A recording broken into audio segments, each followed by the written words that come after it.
Singillarda pul so'rash degan qobiliyat tug'ma paydo bo'ladimi yoki bularni biz qaramay turganimizda qanaqadir kursga jo'natishadimi?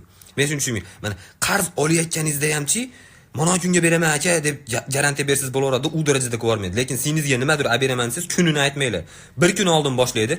Aka, ertaga hali kun keladi. Va'dingiz esingizda-ya, va'dingiz meni esimda. Mana hamma ko'ryapti, ertaga olib bermasangiz sharmanda bo'lasiz deb zo'r TVdan chiqib olib gapiradi. Bu mana ukam oldimga keladi, aka deydi, ha. Men qarang, qiylanib ketdim. Yozda ham maktabga mana go'nkalashda boryapman aka bir. Yaxshiroq patinka bering. 3-sinfda kiygan butsan bor, ashunda 3-4 kun eplanib turasam, singlim keladi, aka kecha bergan tufligingiz yoqmayapti, qorasini olib qo'y, biz bugun oqini olishim kerak, pul bering. Men singlim 300 ming so'm pulim bor edi, 500 ming so'm senga. Keyin ikkamiz o'tiramiz, ukam-ukamiz o'ylanib, qanday qilib 1 minutda boyib ketsa bo'ladi degan videoni ko'rib YouTubedan. Bilmayman bularda bu talant qayerdan kelgan. 3-4 kun oldin ayam nomeridan video tashlashni boshlaydi. Jonim akam, asalim akam degan videolarni. Ukam assalomu alaykum deb yozdi, bloklayman.